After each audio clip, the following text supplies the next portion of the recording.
So welcome.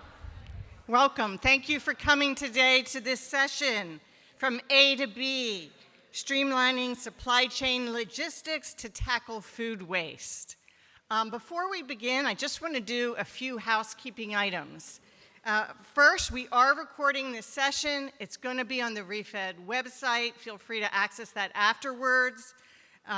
We're going to have audience Q&A near the end. Please use the microphone up there. That way it gets recorded and we can hear everyone with the questions.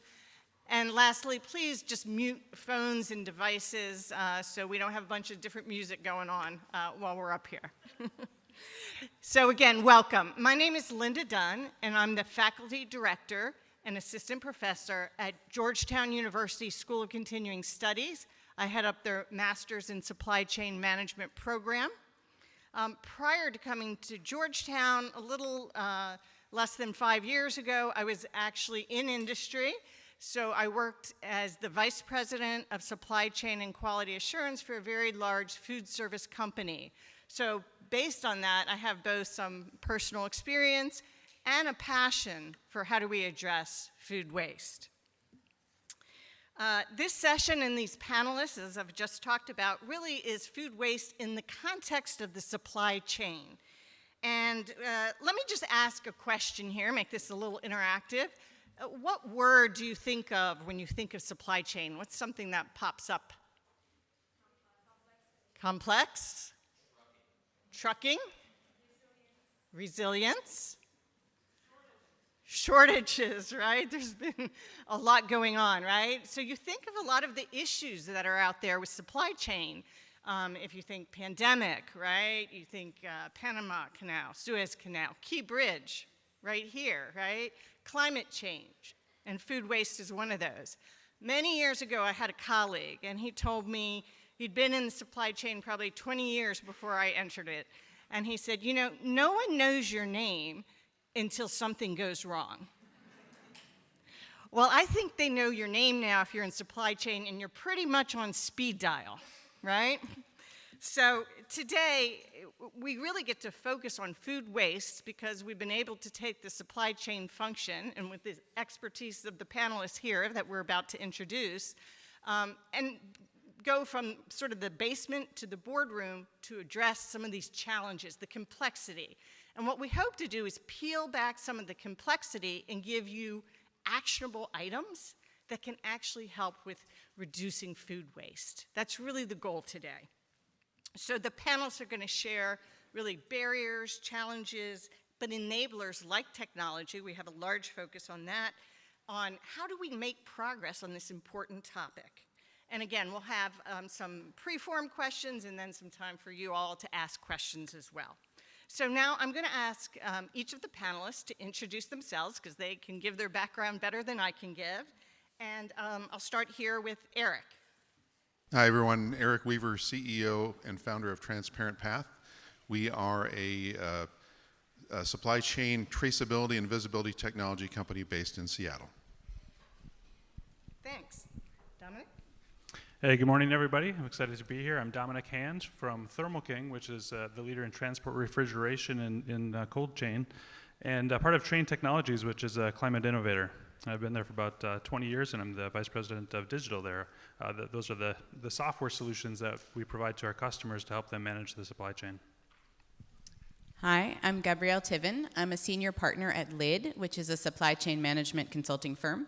And we help companies and organizations with their supply chain strategy and the design of their distribution facilities. I work in particular with food banks, food rescue groups, organizations that do charitable meal delivery, so all nonprofits that have supply chains and help them with their facilities. And I also do research in food waste and the measurement of food waste across supply chains and how changing supply chain structures could reduce food waste. Hello, Billy Marcus, CEO, founder of Marcus Technologies. We're working to reduce waste in the food system by making it easy to find the best use for all animal proteins globally. It's a highly fragmented space, and so we are developing a platform, or have developed a platform and a team that makes it easier to find stock inventory and move that stock inventory. Thanks. Great. And Marcus, why don't we just start there? If you think about food waste and you think about change management, it really has to come from a personal place, right? An emotional place, not just, a business opportunity to do better. Marcus, maybe you can share your personal reasons for focusing on food waste. Sure. I come from a family of meat people. My grandfather started a packing plant. My dad was involved in meat as well. And so when I came into the business when I was in my early 20s, I realized that there was an industry that was adopted. We didn't design this. Highly fragmented, tremendously fragmented. And I felt somewhat isolated. It's a really interesting space to work in because a lot of times the way that you profit in the protein space, animal protein space, is through asymmetric information. So if you know where something is at, you can profit on that information. And I felt like the siloed information really only helped one person, us. And so I began my search for meaning in all of this and realized that I was never going to be satisfied accepting the status quo in the space. And I realized there was a huge opportunity in what it would be like to actually create a standard way of connecting and communicating about this product in a way that was thoughtful and helpful for the industry. And so we've been 8 years down this path. Food waste is our mission. The mission is to eliminate food waste, or at least minimize it within this sector. And it's become kind of a near and dear path for us because it's there's so much opportunity in the protein space in really creating the standard way of connecting. Thanks. Thanks, Billy. I think you see it's a family business that has been there and a lot of knowledge and history. Gabrielle?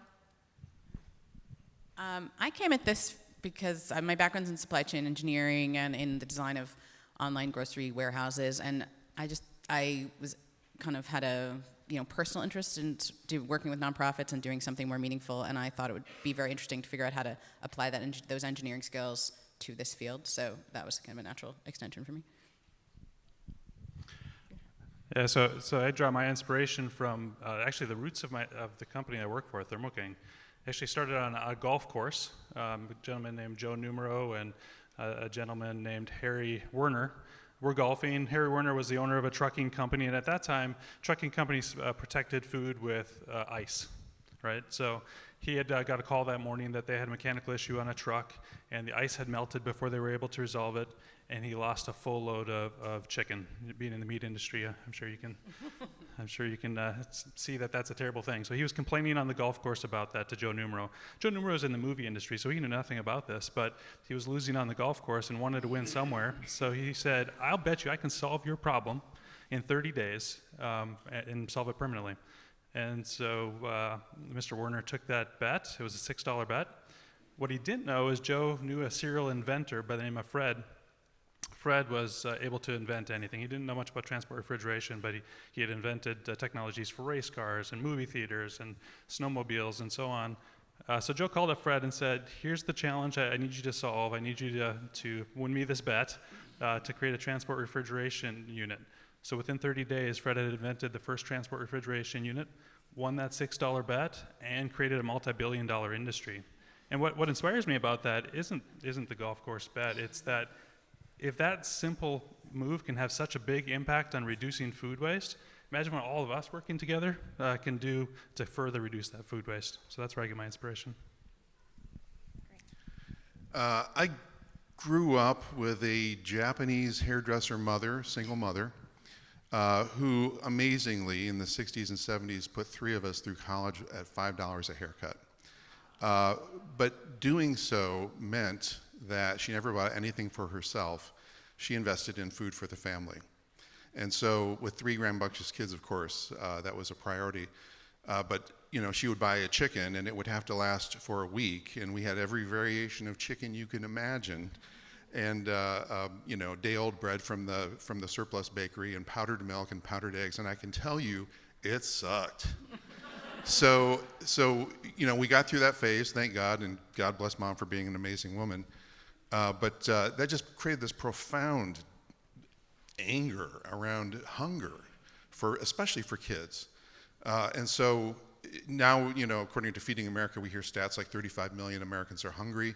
In Seattle, where I live, we have 8,000 kids under the age of 12 living under bridges year-round. What the hell? That should be criminal, right? So for me, food waste is just this visceral evil that must be put away and stopped, and I feel like I'm with my peeps here, so I'm so glad to be among you, so thank you. Excellent, and again, having that inspiration of how do we change things. You hear that across all of the panelists and the personal nature that this is. So this is about supply chain, and food waste can occur anywhere in the supply chain. It could be planning, manufacturing, distribution, reverse logistics, right? All along the supply chain. I'm going to ask the panelists, where do you see maybe the most wasteful areas or maybe the most preventable, and give an example if you can. And I'll start in the middle now. So maybe Dominic, if you want to go. Sure. So the data I've seen shows that a lot of the waste occurs in the home, right? But I'm going to talk more about the transport part of it because that's the industry I'm in and I know more about that. There's not as much waste generated from the transport part of this. It's pretty well under control. But what still bothers me is that there still are times when loads of food get wasted. You heard Secretary Strickland talk about it this morning in his experience with food loss. That happens more than we'd like to admit, and there's a lot of handoffs throughout that cold chain that result in each party only concerned about their step in the process. And so there are technologies already available today that allow them to track that temperature, to be able to control that throughout the supply chain, to be able to even predict when there's going to be a problem and prevent that problem. We have technologies that do that at Thermo King as well. And so I want to make sure that we make a difference in terms of the adoption of those so that we can reduce that food loss throughout the transport. Great. Gabrielle, do you want to maybe share your thoughts? Yeah, I did a study last year with the World Wildlife Fund and ReFed and a couple of other people who are also here at this conference. And one of the things we looked at was the fresh strawberry supply chain in great detail. So we looked at farms, cooling centers, distribution centers of retailers, and then stores, and measured the loss of strawberries in each of those places. And what we found was quite a lot of loss on the farms. About a third of the cultivated strawberries were not picked, and that had mostly to do with the labor and the way that the labor is paid by the hour, paid by the piece rather than by time, and so their incentive is to move very quickly. So they didn't pick up everything. Sort of echoing what Dominic said, there's not a lot of loss in the in the distribution middle part of the supply chain, and then at the grocery stores, we saw also more loss, like just a mismatch of supply and demand. There we saw, I would say, like something new that could help would be enhanced demand planning software. We found evidence that if the retail chains were using that for the store orders, they would reduce waste. And something more old-fashioned, which was just to repackage damaged products. So if you have a bad strawberry in a clamshell, take it out, put a good one in. That is labor-intensive, but it does reduce food waste. Well, that's a great kind of case example with the strawberries. Billy? And Dominic, you're exactly right. The waste that's tracked at the consumer level is really the largest problem that we have to deal with. But I am a firm believer that if the upstream supply chain, from the business perspective, is organized correctly, we have a better way of communicating downstream. And so there's a couple things that come to mind, at least from my purview. Recalls and claims. A lot of times when there is a recall, there is a mandated requirement for a product to be disposed of.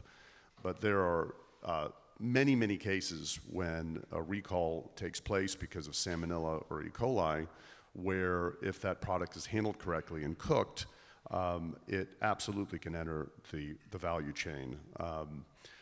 There are times that product can be put into the pet food value chain. So I think there's a concerted effort where we can do better from a supply chain perspective of having insight into those moments, because in a lot of ways those are embarrassments in the industry instead of an opportunity. And so that's something that we're working on. The other is full utilization at the harvest and fabrication sector. USDA has created an incredible amount of resource for small to regional plants because of the supply chain resilience movement from COVID. But what happens when you deal with economies of scale at a small size, a lot of these plants don't have visibility into saving a lot of the items that larger plants would. So one of the things that we are working on is how do we give them insight and traction towards saving these items that typically they probably would let fall off. Things like tripe, the whole tripe complex can be turned into green tripe for pet food. It's a really popular food for dogs, but a whole slew of offal that gets thrown out because there's just not an easy home for how to save it, track it, and sell it. So those are a couple things that I think are high return value items that the supply chain could look at. Great, that full utilization is really part of the solution, and then diversion when something like recalls happen. So great opportunity there. Eric? Like Dominic, I'm going to focus on the supply chain rather than the consumer waste, but just a quick story. My cousin is an independent owner-operator truck driver, and he goes to pick up a load of king crab, $400,000 worth of king crab from a cold storage place in Portland. He drives it to a Walmart distribution center, and he drops it off, and about 30 minutes away, he gets a call from the receiving manager saying this crab is bad, and you're on the hook for it, come back and get it, and get rid of it. So he turns the truck around. Now he's late for his next stop. He goes back. Sure enough, it's ripe. It's nasty. He has to pick it up, take it to a landfill, pay $3,000 to dump it. And he also has to, call your insurance company. So he's called, and he's got a $5,000 deductible, and it takes the insurance company 2 to 3 months to figure out the forensics of what went wrong. The long story short is that the cold storage warehouse left this container, this reefer, sitting out in the parking lot for a week, unplugged in, and it was sealed, and he just picked it up and brought it. So if we had a way to know in real time that there was something wrong, we could instantly have saved not only the $400,000 of product, but the labor cost that went into it, the diesel to take the boat out into the Bering Sea to fish for it, the water to process it pumped from aquifers, the oil burned, all these different things we could have saved. So there's a bigger impact here than just the value of the product that I'm dedicated to fixing. Eric, you make an excellent point. I mean, when you think of food waste, it's really about impacting the triple bottom line. So you talk about the energy used to create that food that gets wasted, the people who don't get fed, or nutrition and where it could have gone. So yeah, absolutely. And then money, right? There's always the money too. So it really affects all of those areas. Well, let's sort of talk and glance into some of your backgrounds and ask a few questions. Gabrielle, you've come from commercial food operations background. You're now in consulting for nonprofits, so food banks, things like that. We talked a little bit about some of the work that's there, and there's a lot that's going on in that space. Can you share maybe what you think could happen regarding better collaboration between the private sector and the nonprofit sector so we could really address food waste? Yeah, I'm going to talk about the downstream part of the supply chain with donations, which can happen from distribution centers or from stores or from restaurants. And the status quo is that the food generators, the donors, say you can have this food for free to the charitable organizations, but then all the logistics are on the charitable sector to come up with how to move that food. And moving food at scale requires supply chain infrastructure. You need buildings, you need space for storage, for transformation, you need equipment, you need technology, you need trucks and transportation, all of this infrastructure. And that's all kind of laid on the back of the charitable sector to build. It's very expensive. I think if there could be some readjustment about how the two sectors work together, I would love to see the private sector, the food donors, take more responsibility for supplying that supply chain infrastructure, for building it, maybe for using their own trucks and their own warehouses. When I've talked to retailers about their donation programs, and you say like, oh, well, why don't you take this to the food bank? They're like, oh, no, we couldn't do that. We couldn't use our own trucks. And it's like, well, you just don't want to pay to use your own trucks. You know, we couldn't put these donations in our warehouse. They would take up space. It's like, yeah, well, you could use your own capacity for that. So I think if there could be a readjustment there, that, much easier said than done, but would be something that on a large scale could save a lot of food by using just a fraction of the for-profit supply chain infrastructure towards the diversion. Are you seeing some companies shift? Yeah. Okay. You know, we're talking about barriers too. I mean, certainly money is a barrier, but are you seeing some companies successfully in the private sector step up? I can think of one example, a large restaurant chain that I cannot name, but you have definitely heard of it. They are paying their food service distributor to take back the donations. And so they're doing the backhaul, like they pay their food service distributor every night when the food service distributor drops off the new food. They also take the donations. They collect it at their own warehouse, at the food service distributor's warehouse, and then they take it to the local food bank. The restaurant chain is paying them for this. They're then taking the tax deduction because they know how much they donated. They can get the tax deduction. And it definitely costs them more money, and it uses the resources of the food distributor, whom they're paying. But they are collecting a lot more food. It's not that each individual restaurant donates more. It's that they can now consistently cover their entire network. So every single restaurant in their chain every day is donating. And that was spotty before, quite like a lot. They just couldn't cover, they could cover maybe like a third consistently were donating. Now 100% close to it are donating. So, but that took like a lot of motivation, I would say, internally within that organization. That's fantastic. And if you think about it, that restaurant chain probably has leverage with that distributor to help with pricing versus individual Absolutely. Food banks, right? So that's a great best practice.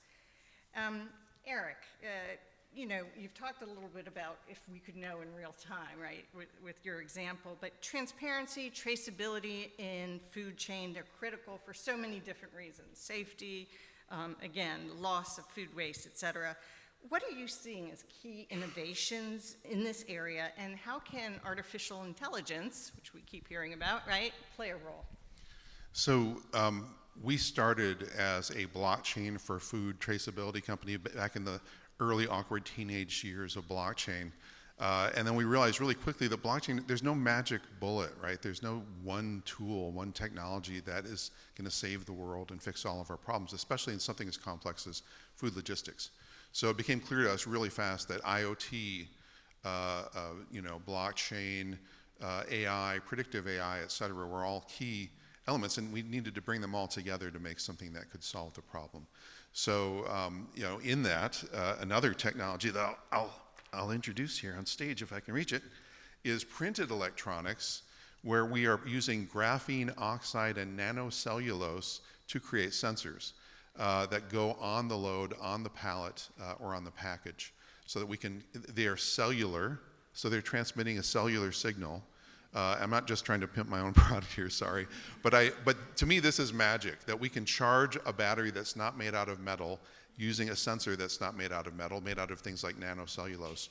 So it's those kind of advances in material science that are really important. Dominic and I were just talking about predictive AI. Generative AI is the rage right now. Well, it's great. We can see the Pope in a puffy jacket. Awesome. That does nothing for business.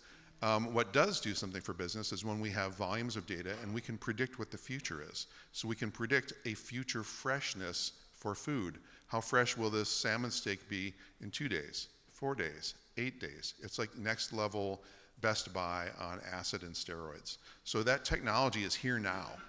And it's really exciting to see companies bringing it together and implementing it, because what we are used to now in the grocery store in terms of a sell-by date is going to hopefully go away and become replaced by something much more accurate. And Eric, those tags are even biodegradable, right? This will hopefully be compostable. Okay. So you can see materials really innovation is one of the things that will help us with food waste, not just from the technology side, but probably the packaging side as well. So a lot going on in that space. Dominic, let's talk about data analytics. Eric was just referencing the conversation you all were having. And you know, if you think of underused assets in an organization, data is often right there, right? It's there but not used. So how can data analytics play a role in reducing food waste, and whether that be certain KPIs or ways that people can utilize the data in a way that can really make a difference? Yeah, good question. And Eric touched on it already in terms of the data is more and more prevalent all the time today. The analytics and insights that you can get from AI and machine learning are making that much more actionable, turning that data into insights so that they know what's happening. An example of that is we offer predictive analytics that help our customers understand if they're going to have a problem in the future so that they can address that problem before they load a trailer full of food so that they don't have that problem on the road. We're at a point where we can, with more than 90% certainty, tell them if they're going to have an issue 2 weeks out so they can take action in advance. But none of that data and none of that insight really matters unless you get to the action. Matt on stage this morning was talking about the action out in the streets of Baltimore. The same thing here. If you don't know what to do with those insights, you have to be able to turn that into action. I'll tell you another story here. There was a truck driver. He had his own truck, and things were going really well. So he decided that he would expand and buy more trucks and run a fleet. He always bought Thermo King units because he said those were the best. They ensured that it ran all the time and the food was always safe. But one day he got a call from one of his drivers that a load of green beans had been rejected because it had been just a couple degrees out of set point. When they set it up, they just set it wrong. Human mistake, that happens, right? But the problem is this gentleman that owned this fleet hates green beans, and he just suddenly became the owner of a trailer of green beans. And so he said he dedicated the rest of his career to making sure that never happened. So he hired his chief operating officer and asked her to make sure that they put the systems and processes in place to prevent that from happening.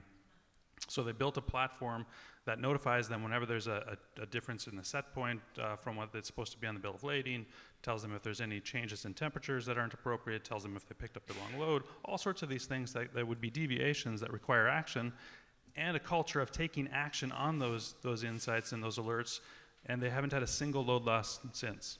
So it is possible. It is possible. The technologies exist already today. It's just that we have to have that culture of action on that data. I love that culture of action, right? And also just learning from failures. I'm hearing that as a common theme. Something goes wrong, well, let's not have this happen again, right?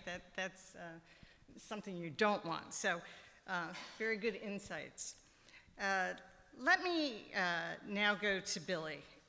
You know, you're also in the technology space as well. Can you share how you're utilizing technology in the protein sector?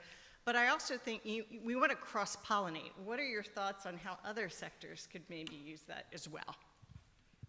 You know, we started as a data company, and you know, our first hires were data analysts, and we set them off to call packing plants, and the first questions we wanted to know, because you know, there is no Google of where to buy meat, and that's one of the challenges that the industry has. You know, we called a packing plant. They said, you know, how many head are you slaughtering? And that is like the most personal question that you could ever imagine. And our data analysts were like, well, don't you want to sell your products?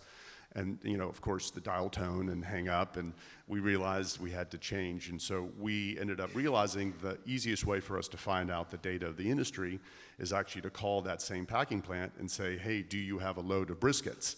And then they would absolutely be interested in talking to us. So we decided to become a technology company that's tracking the data of the industry through trade. And we are able to buy and sell and locate the customers of these products to help create a standard way of communicating within that segment. And so I want to back up. The most important thing that we discovered in this exercise is that we need to have a naming convention standard there has to be a naming convention standard, a taxonomy standard that is utilized across the whole segment. Because in a lot of ways where food gets stuck, especially in the world of AI, is that there needs to be a standard way of communicating that item so that when there is stuck inventory, it matches across the whole segment. And so we have spent a considerable amount of investment in what we think is the standard naming convention for beef, pork, chicken, turkey, seafood, processed foods. And we are a long way away from where it could be, say, perfected, but we are inoculating into the space and it is resonating. And so that's one thing. Tyson does not use the same standard SKU set as JBS. JBS doesn't use the same standard SKU set as Smithfield. So there really, really needs to be some form of mandated pressure so that the industry accepts that. That's a huge step forward for us from a technology perspective. AI needs that. Otherwise, we're working to create normalization classification engines, and we have to determine whether or not it's accurate, and there's just a ton of work that goes into that. The next after that, and I think, I've touched on it before, like there's this system of siloed information. The livestock has their function, the packing plants have their function, processing plants have their function, distributors have their function, food banks have their function, but there's no single system that's stretching and connecting across that whole segment. So if we believe in what we're working on, and we do, we think that there is an opportunity for us to make that connection. And once there's that connection, much better business decisions can be made that are extracted in real time. I tell this to my team all the time. Food waste happens not because it's the food's fault.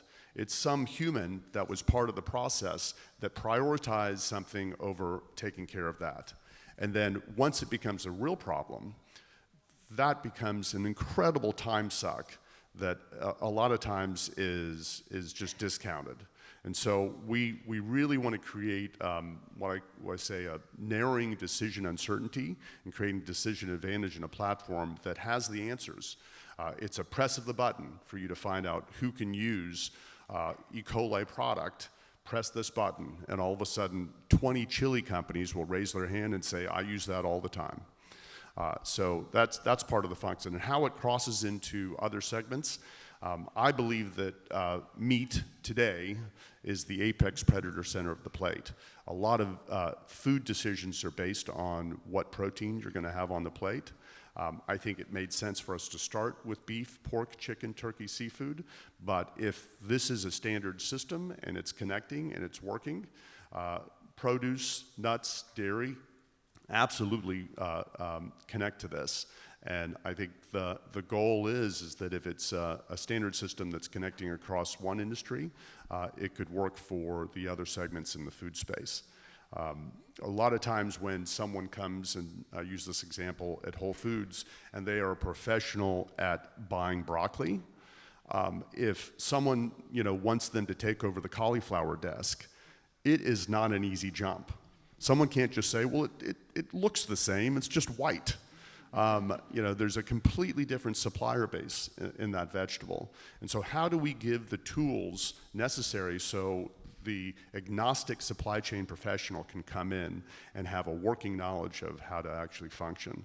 So those are the things we think are possible, and I think it's an exciting moment for supply chain. Yeah, it does sound exciting. It sounds like standardization is absolutely critical, and then really scaling this beyond the protein sector. So let's talk a little bit about overproduction or excess inventory and even overstocking. How do they play a role from what you see as far as the issues of food waste? I'm going to open this up and you can just sort of jump in. Anyone? Okay.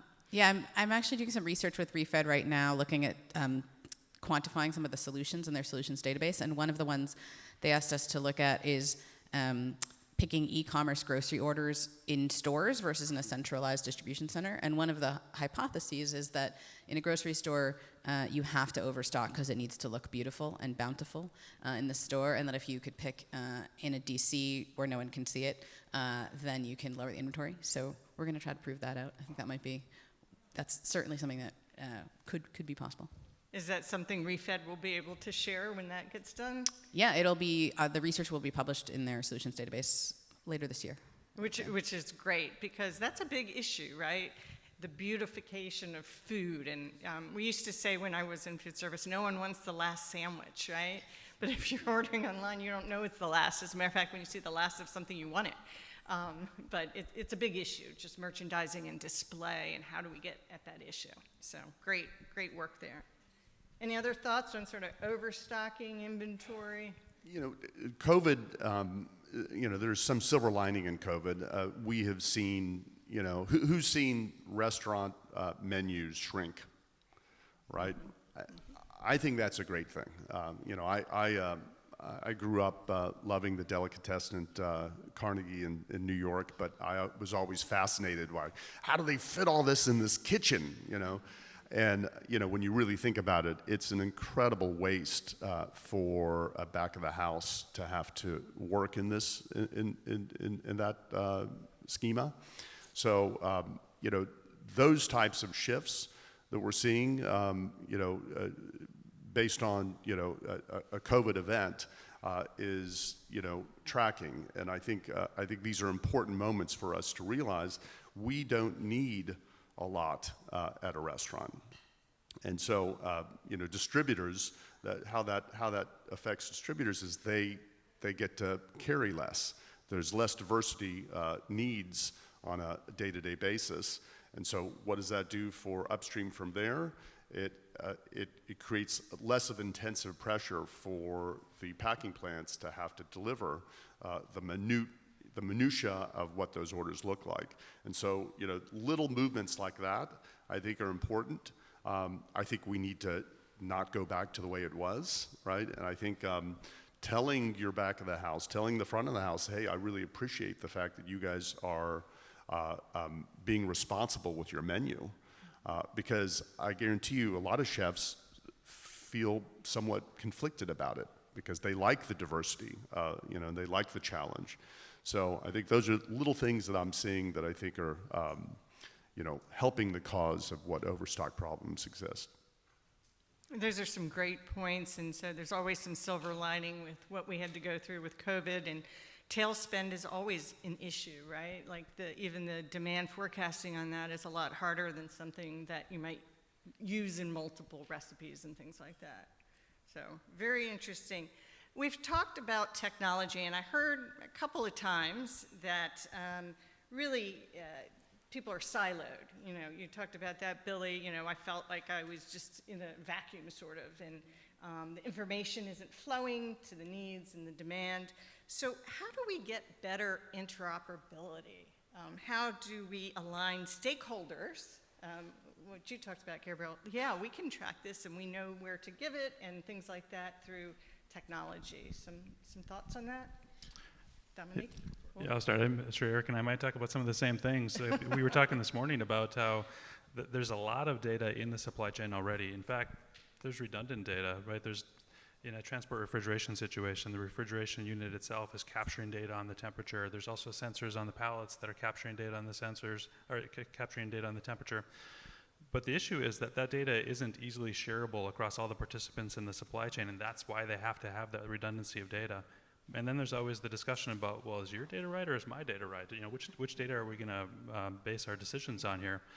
So we really need to find ways to have, you mentioned it earlier, Billy, the standards, the nomenclature, the schema. So standards for what that data needs to look like so it's easier to exchange, and then make it really easy for entities that are participating in that supply chain to exchange that data so we don't necessarily need the redundancy, and even if we do, we can use that rich data to make better decisions. I would add that there's a lot of he said, she said throughout the supply chain.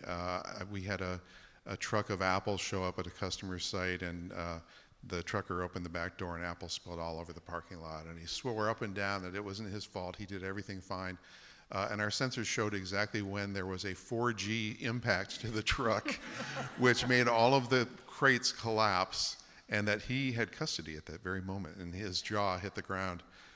So I know a lot of our customers spend time on the phone arguing about what the single source of truth is about what really happened, whether it was temperature or humidity, shock, et cetera. So this is really important because you've got FSMA 204 traceability final rule data coming online in 2026, January. That's not very far away. And at the same time in Europe, EU 2842 is coming online with almost exactly the same requirements for traceability, only in that case for seafood. So governments are going to force businesses to be accountable with the data that they have. And knowing what the right data is going to be hugely important so that you know that you're reporting the truth and not a nice fantasy. So some of that standardization, understanding up front what's needed, and then the visibility that will be sort of forced on the industry based on government regulation. It's coming, right? Get ready. With that, I want to, before adding any of my own questions here, open it up to the audience. If you have any questions for the panel, again, I would ask that you come up to the microphone so that everyone can hear your question. But we've got great experts up here, and if you have something, please do share your question. Hello. Can you hear me? Yeah, okay. I work for foodrecovery.org. My team and I deal with rejected truckloads all the time. And I'm actually curious about how you find solutions to problems you can't predict. So whether that's traffic, flat tires, a missed dock time, how do you inform the people on the ground, like the truck drivers, of the solutions available to them, whether that's composting or donation or what have you? Something that diverts it from the landfill, preferably. Good question. I can say that, as you all know, probably the supply chain is very guarded with its information. People are very, very careful about pricing and things like that, and they don't like to share. But the reality is that we have to share, right? So the only way that we can tell people that the truck is going to be late is if we are collaborating around data, as we were discussing, and finding a way to make it not only fiscally responsible for suppliers to actually collaborate with some limited set of data, so that when the truck arrives, there's someone to offload it, so it's not burning diesel for 6 hours waiting for the crew to come in on the dock. You know, those are the kind of things where if we just would let go of our fear just a little bit and collaborate with the right kinds of data, we could avoid so much waste, it would be ridiculous. So I would just add to that it's not always just about the prediction. Even if you know an event happened, an event that you couldn't possibly have predicted, you can still take action on it quickly to reroute it or to prevent it. An example of that, a large food distribution customer of ours recently had an incident where the driver had a medical emergency, went into the ditch. The driver was okay. We'll start with that. That's the most important part. The driver was okay. But the truck was badly damaged. And when the police arrived on the scene, they dutifully turned off the refrigeration unit, thinking that it wasn't needed anymore, that it didn't need to waste the diesel fuel. Fortunately, the fleet, through the telematics, got alerted that had been shut off, and it was en route, so they quickly made sure the driver was safe, asked them if it was safe to turn on the reefer, and turned it back on. It sat in the ditch for 2 weeks before they were able to get that trailer out of the ditch. And because it had been running that entire time, it protected that cargo. They avoided a $150,000 loss of a load, avoided that food waste. Yeah, they lost some shelf life over those 2 weeks, but it was still usable food, and they were still able to deliver it. So as long as you take action quickly on that data, it doesn't necessarily need to be prediction. I think you guys can talk more about the options for how we tell them where to use that. Yeah, I mean, ideally, we want the predictive analytics to tell us that, you know, this is going to happen. But in the case that we don't, and there's a situation where we have to find a new home, you know, our system is scraping the USDA's establishment number, federal establishment number, every week. And so there's about 7,800 plants. Of those 7,800 plants, we've called every one. We know every one that is detailed as a cooker. So we've diagrammed a standard way of naming convention for the business types as well. And so what we do in our standard protocol is if we're involved, what we're trying to tell companies is that we can help even if we didn't have any part in delivering this. we can send a campaign to a 100-mile radius to every cooker within that area. Now, not every problem can be cooked, right? I mean, if there's foreign material, these are issues that can't be handled through a kettle cooking. But what we're able to do is find at least a solution if the problem is contamination, or if it's contamination from Salmonella or E. coli, or if the temperature is a little bit above the regulation. It does not mean, especially the time and temperature, if it wasn't warm for that long, it doesn't mean that it isn't good for human consumption. And so finding optionality with that and doing it quick is what we're hoping to accomplish. And we are actively communicating to the customer base that even if we weren't involved in this, we can help. So that's part of the goal. So good getting those connections. Maybe next question? I see a line here, so. Hi, good morning. I'll try to be brief. First of all, thank you for being here and for all this valuable information. Gabrielle, you spoke of donating businesses taking responsibility for some of the infrastructure of transportation. Is there any discussion or even current resources around the supply chain companies assisting nonprofits with cold storage and transportation for the sake of improving the same infrastructure? For example, I'm running a small nonprofit in Boston. We do food rescue. We're B2B, so we transport from donating businesses to nonprofits. We're doing some exciting projects. One of the ones I'm most excited about right now is building a better community fridge and the infrastructure around that critical community resource. But we need folks like Thermo King to come in and help us with commercial grade equipment so that residents are not forced to use failing residential equipment. I think what I would say is that if you can bring a coalition of groups together, which it sounds like maybe you're doing, that's good because you need economies of scale. So if you can get a bunch of different food rescue organizations in the community to join together, then you could get to the point where I think you could maybe afford some of that equipment. I don't know how to entice the Thermo Kings of the world to get involved, but Well, the good news is Thermo King in particular already does a lot of this. We do a lot of donations to Second Harvest Heartland, providing our equipment so that they can transport the food safely and get it to its destination safely. So the various companies in this space are contributing to that. So it's a matter of making those connections and making sure that we know about the need and can help. So let's talk after. Great, thank you. Hi. I'm Shirley with the Argosy Foundation, and we like to ask, what do you need to make your job easier, get it done, reach your goals? I keep hearing standard terminology. Who's pushing that rock up the hill?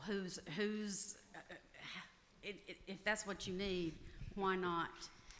So this is a near and dear topic to me. In fact, this is my first refed, and the first day, I think the second day I went up to Dana, and I'm like, this should be the first, second, and third priority. In fact, Tom Vilsack should have just said, standards, standards, standards, dropped the mic and left. And I can't stress how important it is that we name something and we stick to it. This is absolutely the most important thing that I'm going to take from this conference. I've already met, I think he's here, a couple of people that have been working on this for 10 years, which is, an incredible amount of time, but sometimes great things take a long time to work on. So there are movements in trying to get this to happen. It's not easy, right? I mean, there's a lot of custom systems out there. Telling Tyson that they need to get along with JBS is like a foreign language. But it is so important, and there is a movement in the meat industry that is being led by North American Meat Institute, the Protein Pact. They are being put on notice that the industry needs to move forward, and so I am carrying that torch as much as I can. But it is a very tricky thing to deliver on. So. I would add that there are some standards bodies around the world that are coalescing. We've got a cacophonous variety of data and data generators around the world, but GS1, Global Standards 1, they're probably the biggest standards body in the U.S. for food, and they're standardizing everything from locations to items, et cetera. And so we're seeing more and more people around the world who are starting to adopt GS1 as a standard. The Global Dialogue for Seafood Traceability is another group around the world that's coming together to standardize the naming conventions and the data around seafoods, particularly around illegal, unreported fishing and slave fishing and all that kind of nasty stuff. So things are happening. They're not happening fast enough, but they are happening globally. Excellent. Next question. Hi, my name's Katie Funk. I'm from La Soup. We're a food rescue that can take things across the supply chain because we utilize professional chefs to turn them into healthy dishes, and then we distribute to other community organizations. I have two questions. One is, how does an organization like us that's medium-sized and not part of Feeding America's network connect to the kind of systems that you're talking about today? And the second is, how much of the standardization challenge that you're talking about is about marketing and the supply chain around that and trying to create a custom special product when it's basically the same brisket or whatever the example is? I can tackle part of that question in terms of how you get access to the systems and that information. Whenever you're issuing a purchase order for third-party logistics or somebody to transport something for you, you can be asking that part of the specification be that they provide you that data. That's an industry standard practice that if you put that in the specification, you should be able to get that data back. And virtually everybody has that data in some form or fashion.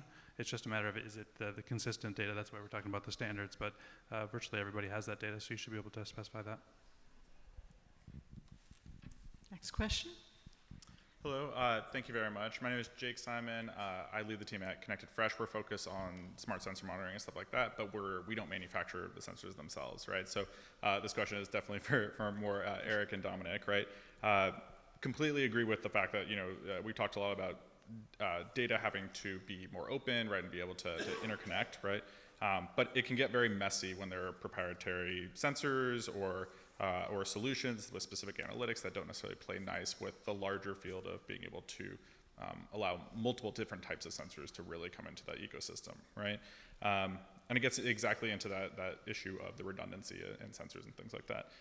My question is, in your personal view, what are some of the ways to encourage some of this collaboration among vendors and manufacturers, right? To encourage the collaboration and reduce the fate of a death by 1,000 subscriptions, right? And what makes people maybe not buy in because of that? Yeah, so one of the dynamics that results in the redundancy of data and the he said, she said that Eric was talking about earlier is that everyone in the supply chain feels like they need to protect themselves, right? That data is power to protect themselves. So we have to find ways to address the liability issues that are associated with that in a way that's fair so that people are held accountable, but so that they're willing to exchange that data, willing to focus on prevention and willing to focus on improvement and not on just protecting themselves. Yeah, I would say a lot of it's education too. I mean, when I started doing this, I would talk to people about blockchain. You could just see them glass over, after the third sentence. So they need to understand why it's important for their business. And I don't know about the rest of you, but no one I know feels like they have enough time to investigate any kind of new technology. And they're suspicious of anyone selling new technology. So there's a time requirement and an education requirement, I think. Thank you. We're going to take one more question, and then what I would say is, if the panelists don't mind, after we close out, staying here for if other people have some questions that they'd like to come up and answer, so that we make sure people's questions get addressed. Hello, my name is Luis Yepes. I'm Chief Procurement Officer with the Farming Project. We do food recovery throughout the supply chain, from the farmer retail rejections. Now my question is, I agree with the panel about standards, 100%. There are plenty of occurrences within the supply chain in which no matter how much standards you have, there's issues that occurred. For example, this year in the grape industry, the Mexican harvest came in early, about 5 to 6 weeks. Therefore, we have probably moved over 20 loads of grapes in the last 2 weeks out of the Philadelphia port. We're seeing unprecedented surplus within the apple industry, all over the country and the potato industry, and that has less, I agree that there is a need for standards, but there's also a need for standard operating procedures when it comes to unforeseen events happen. How are you guys advocating and preparing the industry to be able to see the unforeseen? Because that is the rule, not the exception. In this business, we have to be nimble and we have to be able to come up and solve situations as they occur on a daily, hourly basis sometimes. So, good question. And really, it's looking at when we think about contingency planning. It's going to happen. It's just a matter of being prepared. Dominic? I can take Go the ahead, first Billy. part of this. One thing is I think technology and data allow companies to have a high degree of flexibility and uncertainty. And when there is a standard and there is a dynamic way of handling the situation that doesn't involve a human being, those types of situations are situations that can be addressed. Where my mind goes is if there's a surplus of an item, there are primary users, secondary users, and tertiary users within that segment. They all should be communicated. How easy is it to communicate in that segment? And so, I want to back up to the standard question. Standards to me, because there are standards. USDA has a standard and G10 has a standard, and the problem is getting the industry to use them. That's been the big challenge from the beginning. And so, knowing that there's a surplus of an item, having a standard SKU set that item can be tagged, communicating to those channels that are dynamically presented in the platform of potential users, those are the things that I think the industry needs and wants. It answers a lot of it answers the calls to a lot of problems that exist because of a surplus like what you're talking about. I would also just add, earlier when I was telling about the gentleman that doesn't like green beans and the action-oriented culture that he had, a big part of that is about the standard operating procedures where they thought through what are all the things that could go wrong and what are we going to do in those situations so that we can act quickly. Because when you know in advance what you're going to do and you don't have to stop and think about it, you don't have to discuss, you don't have to agree with a committee on what you're going to do, you just act, then you can make a big difference. And not every company has to define their own standard operating procedures. There's lots of best practices that are out there. The Global Cold Chain Alliance, for example, published some cold chain practices that if you follow those, you're in good shape to be able to protect your cold chain. They have certifications that make sure that you are applying those properly in your standard operating procedures. So having those well-defined in advance, hopefully you don't have to use them, but when you do, they're ready to go. That's how we make sure that action is taken quickly enough. Thank you. Please. Well, I was going to add, not related to that, I'm sorry. I was going to add one request of the audience before we break. If any of you in your network have access to food scientists, quality control people who manage a fresh or frozen department in a grocery chain, I would love to speak with them. We're developing this a predictive analytic called Fresh Score, which measures the freshness over time I was mentioning. So you scan a QR code at your grocery store and you get today's freshness, and you get it 2 days from now, and you get a different one after that. We've got the models built, the predictive models for fruit. We just signed a dairy customer to help us with that, but we need meat and seafood for this thing to actually take off. The benefit is that when the consumer can see how fresh something's going to be, they're less likely to waste it when they know how much time they've got. So I'm hoping if you know anyone in your networks, please come up and see me afterwards and let me know. Thank you. So to close this out, I just want you to take 1 minute and write down the one action you can take based on what you heard today to really help reduce food waste. What can you personally do?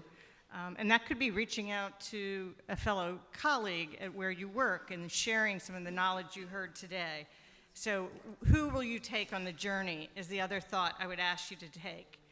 As we close this session, there's the networking break from 11:30 to 12, and then on the main stage, they're going to have scaling through partnerships, And in between, please visit the exhibitors, and the people are here to help with some of the solutions. They need your support. And again, a lot of this, when you think about it, we've talked about connection, right? Not silos. We've talked about communication, standardization, full utilization of product, and really having that culture of action. And part of that is the planning for what can occur and finding the right resources. So, interesting session. Thank you to the panelists today.